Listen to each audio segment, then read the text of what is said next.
Silk letter movement, हाँ ठीक है। इसका दूसरा नाम क्या है? रेशमी रुमाल मूवमेंट।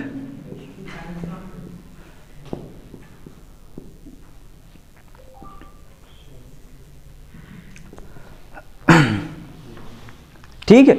अच्छा ये क्या थी? ये थी कि 1915 से 16 तक कुछ लोग होते हैं ब्रिटिश में, कुछ लोग होते हैं सब कॉन्टिनेंट में, सब कॉन्टिनेंट को ब्रिटिश से लिबरेट करने के लिए, ठीक है, आज़ाद करने के लिए, और वो आर्म्ड फोर्सेस हैं, ठीक है।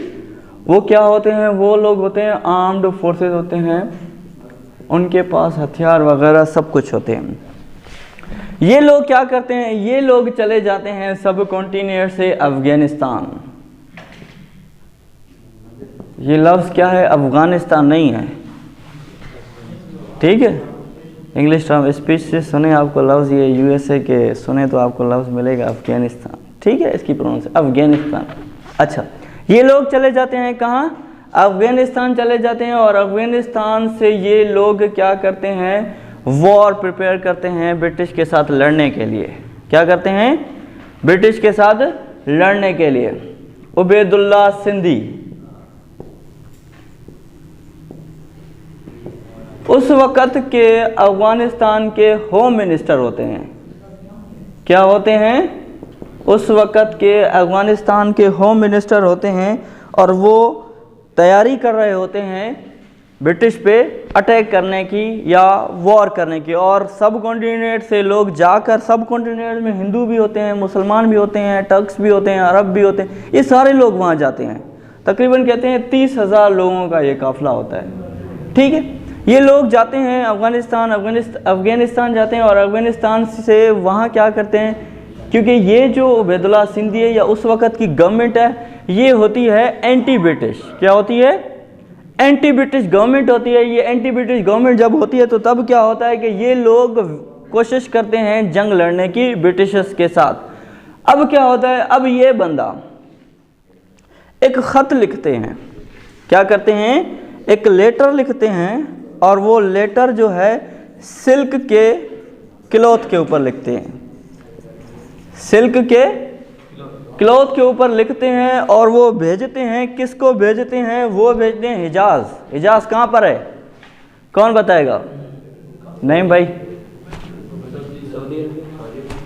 कहाँ पर है? सऊदी में, ठीक है।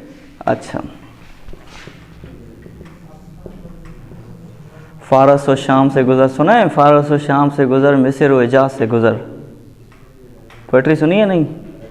फारस, शाम, मिस्र, हिजाज, ये उस वक़्त के बड़े नॉलेज के जो है आप कह सकते हैं बड़ी जगहें थी ये हिजाज में, ठीक है। ये ख़त भेजते हैं, हिजाज भेजते हैं। हिजाज में एक बंदा है, उसका नाम है महमूदुल हसन। महमूदुल हसन। ये ख़त किसके ज़रिए भेजते हैं?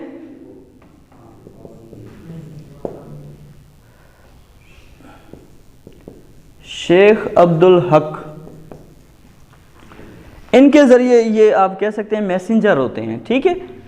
कौन भेजता है ख़त? उबैदुल्ला सिंधी उस वक़्त के होम मिनिस्टर होते हैं अफ़गानिस्तान के। वो भेजते हैं लेटर। किसको भेजते हैं? महमूदुल हसन को भेजते हैं। और वो कहाँ पर मौजूद होते हैं? हिजाज में होते हैं। और उनके दरमियान मैसेंजर कौन सा होता है? शेख अब्दुल हक, ठीक है। इनके ज़रिए वो लेटर भेजते हैं।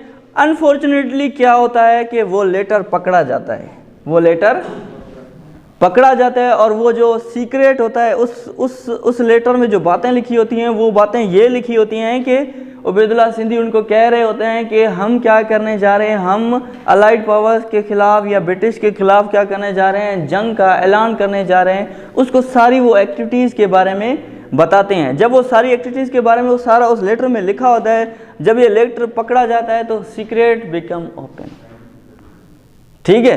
राज फाश हो जाता है। उनके मिशनरीज मर्सनरीज उनके उन लेटर्स को पकड़ते हैं और वो देखते हैं वो क्या लिखा होता है और वो ब्रिटिश तक पहुंचाते हैं। और इसी तरह वो जो राज होता है वो राज फाश हो चुका होता है। और इसी वजह से ब्रिटिश अलर्ट हो जाता है कि अब ये मुझ पर वार वेज करने वाले हैं। अब मुझे क्या होना चाहिए, अलर्ट होना चाहिए, और इसी के बाद ये मूवमेंट क्या हो जाती है, ख़त्म। ये क्या हो जाती है, मूवमेंट ख़त्म। इसलिए इसको कहा जाता है कि रेशमी रुमाल मूवमेंट, क्योंकि ये रेशम के कपड़े के ऊपर वो ख़त लिखा हुआ था और वो ख़त जब पकड़ा जाता है ब्रिटिश अलर्ट हो जाते हैं, इसी वजह से इसको कहते हैं। सिल्क लेटर मूवमेंट भी इसको कहते हैं और रेशमी रुमाल मूवमेंट भी इसको कहते हैं। अच्छा, क्वेश्चन क्या आता है, who is the founder of silk movement या सिल्क लेटर मूवमेंट या आपको रेशमी रुमाल मूवमेंट? तो वो ये हैं महमूद उल हसन। महमूद उल हसन जो हैं वो क्या है, इसके फाउंडर हैं। ये जो है 1913 से लेकर 1920 तक ये मूवमेंट चलती है।